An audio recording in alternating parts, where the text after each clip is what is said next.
And he always pushed me to, he always explained me what he was doing when he was launching his brand or when he was partnering with someone. So he has a brand named Frank Muller. And I used to work there when I was 17 because I stopped school when I was 17. Now it's family owned. Maybe it's one of my next challenges to take care of it because I used to work part-time there.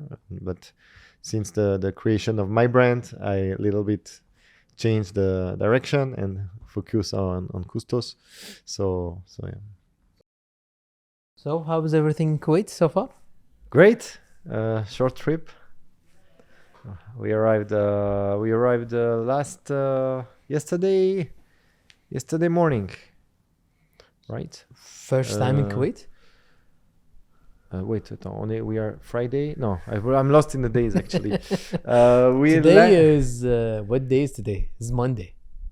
Well, we arrived Saturday night through Abu Dhabi and well, not much. We land and we went to the hotel and just have a little. Not much.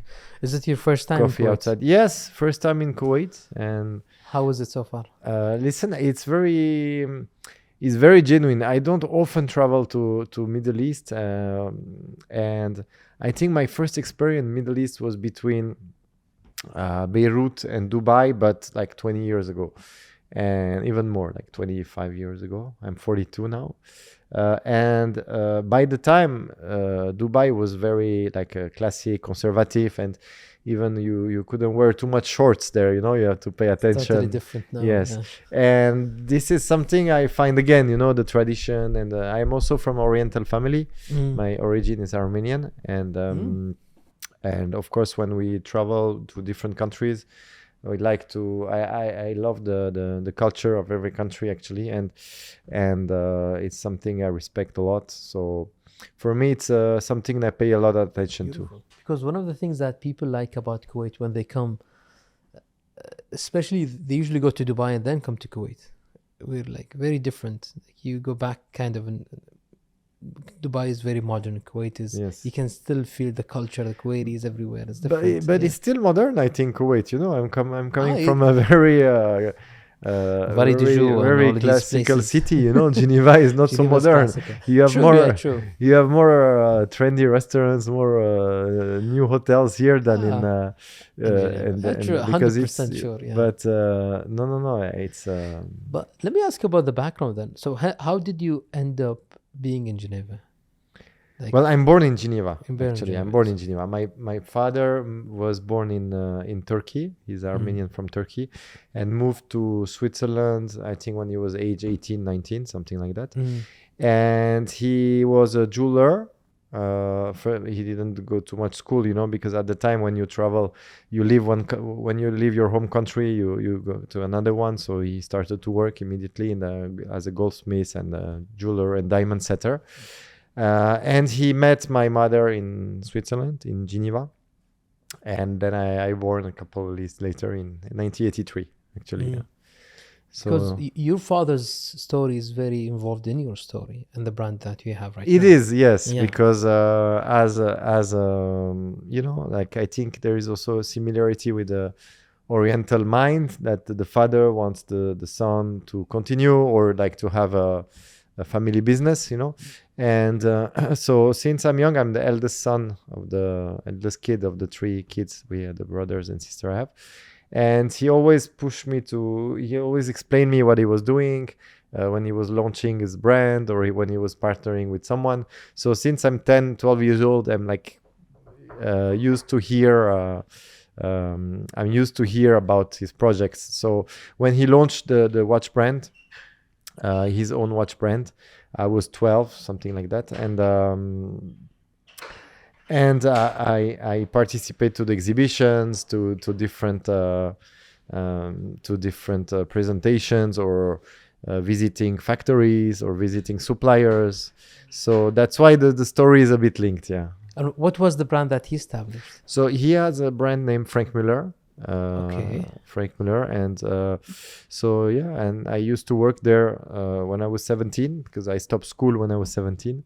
And so you stopped school, went to the business. I was directly? Not so bad at school. I was not the best, but I was a little bit lazy, and always fighting for grades, you know, trying to get motivated to learn.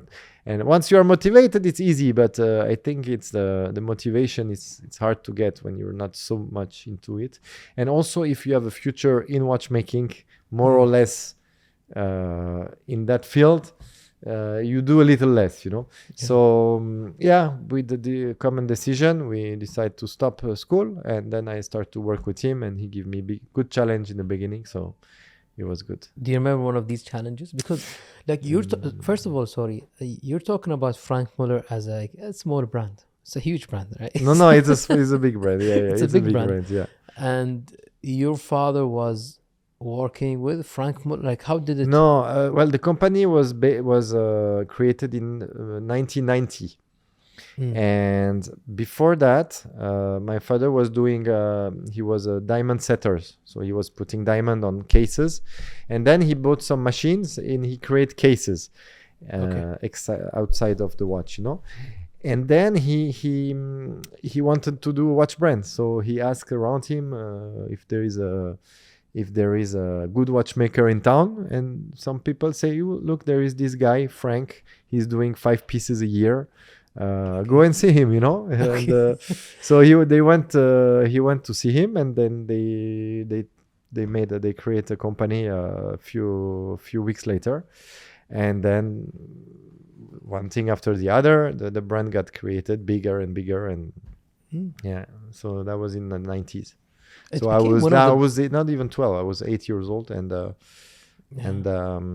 was aware of every step of the creation of the brand. Until I was 17, that I entered the work of life. Yeah, because we especially in the early days, Frank Muller was something big. Like the complications they used to do, very avant-garde. It's a beautiful company, and now it's family owned. Maybe it's one of my next challenges to take care of it, because I used to work part-time there, but since the creation of my brand, I a little bit changed the direction and focus on Coostous. So yeah. So what made you start or decided to start your own brand? Well, after a couple of years in this company, I met, usually when you create something, sometimes it's opportunity when you meet people. And I met an amazing designer at the time. And when I say amazing, he's talented, but he's also like very skillful in one technical part. Is for example, back then in the years of 2000, 2005, you don't have many designers on computer. It's mostly hand designers or 2D designer. And this Antonio, he's a founder of Coostous as well, had a program in 3D, and he was designing the case, the outside of the watch, the bracelet, but also very strong as a movement engineer in 3D. So he had like both weapons, and he was looking for work, and he came to me and he said, "Sas, do you have work for me?" I said, "No, I don't have work with you, but for you. But why not make a brand? You are talented. It's amazing your program, you know." And in 2005. You don't have so many nice programs like this with a good designer together, you know. And I showed this to a couple of distributors that I knew from my dad's brand, and they got so excited and they said, "Wow, this is amazing! This is new and fresh, and this is like future watch and everything." So that gave me a lot of confidence, and I told him, "Let's do the brand." And in 2005, we settled the company with Antonio. With Antonio, and you were like 21 or something. I was 21. Yes. Yeah. It's But so, with the experience. With experience, since you left. Yeah. No, true. And so you established a brand. I just tried to make a timeline. What was the most difficult in establishing a brand? Because nowadays it's much crowded than before, right? Now it's more crowded with yes. Like smaller brands, independents. Back in the days, wasn't even independent a term that was commonly used, do you think? The most difficult, I think, is I think it's the first steps. So if you don't have the right design, it's like, I don't know, when you start a book, I think that to find your strategy or to find your direction is the most difficult part. When you have that, like already a good part of the way, when you have the product, let's say, you already have a good part of the next steps that you will do, you know. And I think that's for every kind of business is the same. So if you know more or less what you want to do, you just go in the tunnel, no, and you speed up. And of course, the second step, one of the hardest one, was to transfer from virtuality, you know, like 3D pictures, to real product. And that was a bit difficult because the product that my designer, my partner, he created was a little bit complicated to produce. And then you have to find the right suppliers. We went in the mountains, take the car, find suppliers that couldn't do on the phone. So then you move. When they move, they find the solutions, you know. So if I speak more technical, is a skeletonized disk movement, disk parts, you know, for the date, or special windows for the case, or, you know, different kind of applications. So that was difficult. And then also what is difficult maybe was the finishing, like when you have to deliver, and that so when you start, like the watch doesn't work or doesn't fit, or you know, like the screw is too big, or and you have to score the penalty, you know, at the end. So if you keep doing pictures, or we're promising timelines to new customers, because customers order from you. We did a beautiful exhibition. We had plenty of orders since the first exhibition, but then you have to deliver on time. And if you lose this this momentum, then it's not so good. So that was also challenging. Do you remember the first exhibition you did? Yeah, definitely. It was in April 2005. And at the time, there was still Basel World and SIHH. So they were in the same time. It was first SIHH, and then people go to Basel for the second show. And we finished like on Sunday night, the last pieces in the workshop. Then we run to the La Reserve Hotel. It's the best hotel in Geneva, very close to both exhibitions of Frank Muller's and SIHH, the main exhibition area. And then I knew the network of distributors. So with 3-4 different distributors, like from a representative from Asia, representative from America and Middle East, they brought retailers themselves. And that was really the beginning of a small snowball. And we presented 4 models at the time, 4 different models in 2-3 different materials. And we was very new because it was like a sporty skeleton. It was a mix of Richard Mille, Hublot, something really like trendy and fashionable. So people love it. They love also the pricing. It was not so crazy price. And it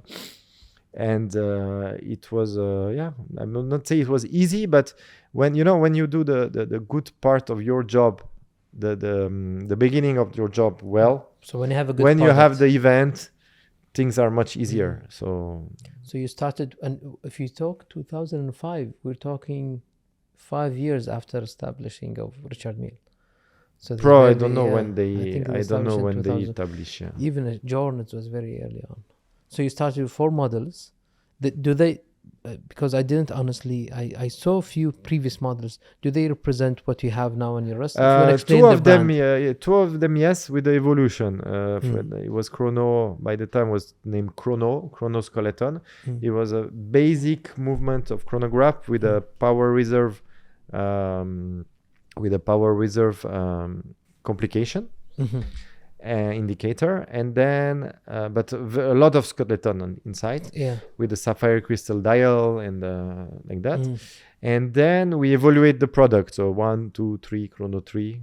Now we're doing Chrono 4 next this year. But exactly the same vision. You didn't really spin off or do something completely different. No, we added round watches, square watches, and different materials, but the DNA didn't change too much. No. Yes. And for somebody who doesn't know the brand at all, like how big is the brand? What is the production capacity? So we are doing around 2,000 watches a year. which is for independent brand is not bad. Definitely. And the pricing is between $10,000 to $35,000-$40,000. This is what we're selling the most. So it's relatively small compared to big brands for sure. But for independent brands, it's quite good. And we are present in around 120 sales points worldwide. So we are in Middle East, we are in Asia, in America, in Europe. And the best markets are, I can say like Germany, Japan, Singapore, and in the US is quite good as well. Middle East, we are now starting a new adventure with Bebeani family, and which we knew by name for sure. And now we met them. I met Mr. Bebeani yesterday, and we had a very good meeting together. Very good. And he's passionate of watches, and me too. So it's like good discussions. Yeah. Perfect. Can we talk quickly about the watches we have? Well, you can see the style of the. So basically, a tonneau shape. That's very right. Excuse me. The shape of the watch tonneau. Tonneau, we did tonneau because I love tonneau from the Frank Muller history that I have, and in the time there was not so many brands doing tonneau. You know, there was Frank Muller, there was Richard Mille, and we were like the third brand to do it. So.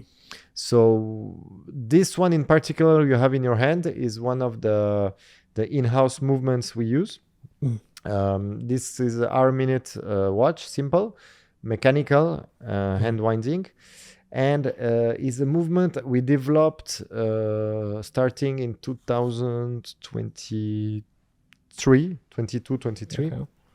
And because of the let's say the structure of the company that I have, so I bought machines throughout the years of the brand. The brand one is getting like more structured year after year. Instead of maybe spending my money in marketing or shops, or I renovate a beautiful castle next to the airport of Geneva. And I put inside every year I bought 1 or 2 machines. And 4 years ago I started to buy machines for movement. To do so bridges, plates, and so the beginning was producing cases. Exactly, case and back case, buckle, stuff like that. And 3-4 years ago, I saw that it's not anymore enough to take mechanisms from the market and change, and I really need to have my own calibers. And so I bought these machines, and I have Antonio who is designing movements, so this is good. And we decided to create this caliber, so our minute with a special barrel of 60 hours of power reserve. And I dedicated this caliber to my friend and ambassador, the tennis player, because we are doing a partnership with him. And this movement was during elaboration, and we created that model in aluminum case and now in sapphire. So that's a sapphire edition with the green bridges, like a little bit from Wimbledon idea. And all the bridges are decorated in my factory. So we are really an in-house company doing in-house movements. So we are quite verticalized for a small brand, and we are over 30% working for us and together. And we, from A to Z, this piece, the movement is done in between the factory that is next to the airport and the other one, the headquarters and the assembly part, which is in next to the train station downtown Geneva. I always walk by. It's you can it's see. Like literally 5 minutes from the train station, and the watchmakers are there to assemble this caliber, which I find very elegant, nice, and it's a base caliber for Coustous, so that's very good. Nice. Everything is skeletonized. The bridges is part of the hand the polished. Movement. You see the bridges. Yeah, exactly. Very nice. And you said it's a hand mount, 60 hours. This one, yes, 60 hours. Well, this is a special piece in sapphire because the basic one of that one comes in aluminum, but that is sold out. So now we have a special edition in sapphire for that. Why sapphire is always very expensive? So that one is not so expensive. I will explain you why. So first of all, it's difficult material to use. It's very hard. And usually a lot of companies, they either outsource or they have like many intermediaries and the price keeps going higher and higher and higher, and they do very small quantities. Me, I'm very strong in sapphire. I think from my, I don't know, we have like 40 different models, I think, in the collection. Each of them, like we have in sapphire for ladies, for men, sapphire chronograph, not chronograph complication. So I really put sapphire a lot because this is how you see more the movement, because the light comes a lot way better than from the other materials. And for me, that I'm scratch a lot of things, it's unscratchable. It's really, so that's good. You cannot, Yes, and but especially for the lights, I think it's very nice for design wise. So how much is this one retail? So this one is around $45,000. So 13,000 KD, so 14,000 KD. It's still like 30 to 40% lower than the regular market prices. RMs are like 2 million. Yeah, but we have also in color. So we are I'm taking care particularly at this product collection of the sapphires because I like a lot, and I have to pay attention of the cost and everything. So I really follow it personally. And this is this for ladies. You mentioned for that's ladies. Another movement. That's our minute and second movement. This is a modified movement, which we use, but we redo completely the movement from A to Z. And then the case again in sapphire, and this one is for lady size, I would say.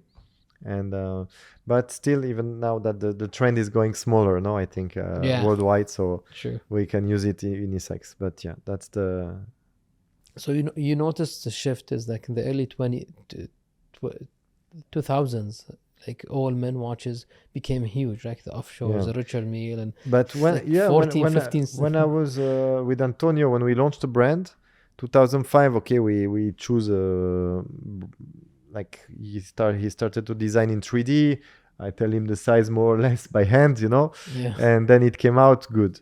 And then I feel that there was also the Schumacher watch, I think from the Montoya from AP, like super big, like super big. And I told Antonio, go design. He told me how many, 46, 48 millimeter. No, I said do 50 millimeter.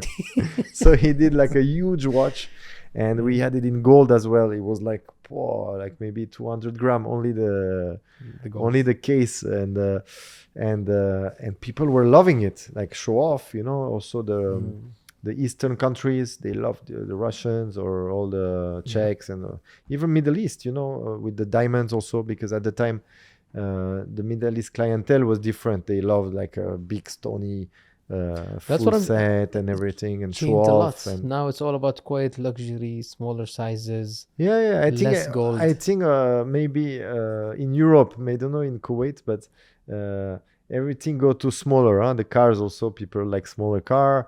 They like smaller house to be maybe more easy to handle, and more comfortable. Something that goes under the shirt, or light. And but for sure, the trend changed. Small pusher, small crown, and now with the gold price rising, also I think it will go to lighter golds. But trend might change because before it was also a lot of design involved, like big things, and now people change.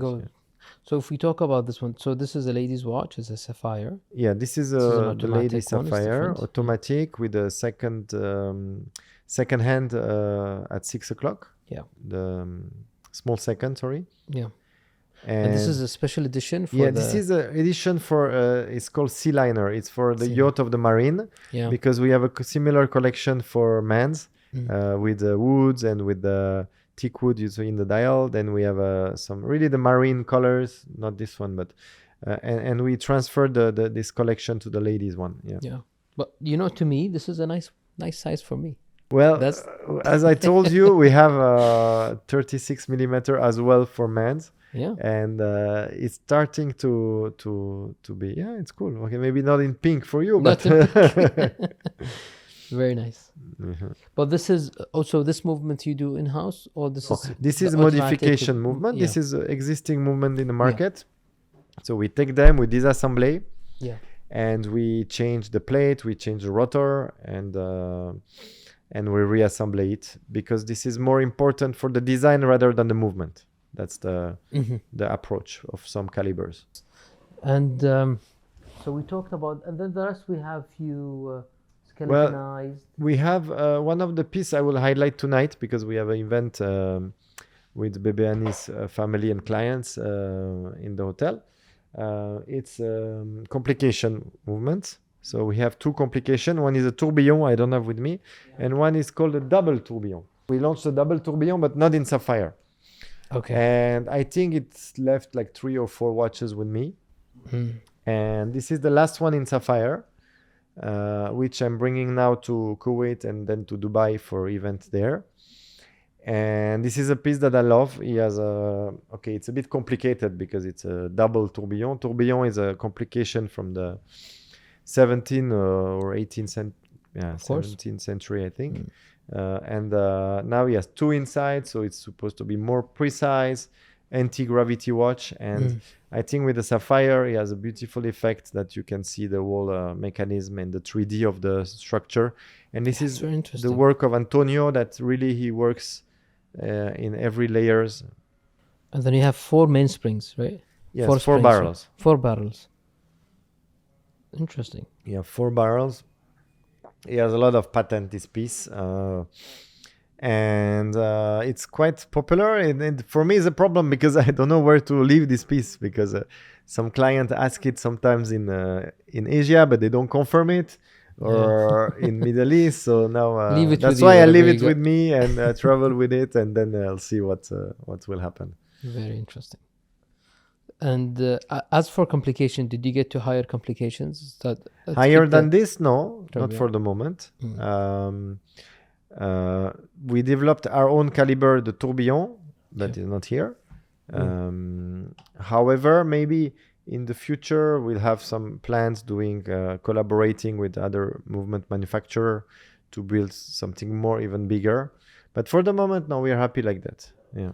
And like I'm sure you do a lot of events. You go around, you speak with people. Do you take feedback, or what feedback you felt that changed the direction of the brand? Well, the first feedback we take first from the distributors and the representatives, because this is the one we are like constantly in touch with them. And for example, one of them told me in the very beginning, "Why don't you do black watches?" Like in 2006. Yeah, I think it was at my second fair. Why don't you do black PVD cases? Well, he didn't even know about the name PVD. Why don't you do black case? Yeah. I said, okay, why not? So, we immediately did in black. And that advice was good because there was this trend in 2006-07 that like black watches a lot. We changed to blue. Yeah. But that was one of the ideas. Constantly we take ideas, but also size-wise. But definitely we are, and also final customers. They say, sometimes they say it's not in a few pieces before. Oh, it's a bit edgy, it's not good, or why don't you use a strap like this brand, or why don't you do that? So for sure we take ideas. That's very important. Perfect. And if we look at your collectors, what do you feel they collect? Your brand and something else that's similar to it, or how do you define your collectors now? There is 2 types of customers. There is a customer who collects, and there's customers who like the product, like the design, or there is customers who like the person also, behind the brand or the story. So it's not only about the product, it's about the whole thing, at the end. And I think everybody has a different story of collecting. And but for sure, I think the main idea is people who like to go in different fields. Otherwise you keep staying with the famous brands and you buy Patek, Rolex, and then AP, and then you finish. So no, it's definitely people who like something different. Something different, yes. Yeah. But I think the point of collecting is to have different styles as well, no, of watches, not only one. 100%. And this is these are the people that I love meeting. It's the people that tell me, you know what, I got a watch that you would never see in Kuwait, and I get really excited. Some people like bronze watches, some people like more classical, some they like more sporty, some with rubber, some maybe want to buy one complication, and or some about the design or No, very good. And from these models, which one do you feel represent your brand? Well, for sure the this one and the SAPPHIRE one, because it's a in-house movement, it's sporty, it's light, and you can see the all different things, all the features, like it's not very complicated, but you see the DNA very clearly. So the sapphire crystal and this one. Yes. And on your hand is the carbon one, right? Yeah, I would have told you the chronograph, but the chronograph I don't have here anymore because we're working on it, because it was one of the pillar of the brand. It was called the chrono power reserve indicator. So we had a chronograph and a power reserve indicator at 3 o'clock and a date. And all this was skeletonized. And we did like 3-4 different evolution of that movement. So now we finished, because sometimes it's enough, when you do 3-4, then you have to do something else. And we're bringing this chronograph next year. So this one has really all the features of the brand, which are like all the details, all the pusher details, all the layers, a little bit thicker, sportier. Because when you have a chronograph has a lot of detail. The movement also is very busy compared to a simple watch. Is more complicated than a tourbillon chronograph. Yeah, I know.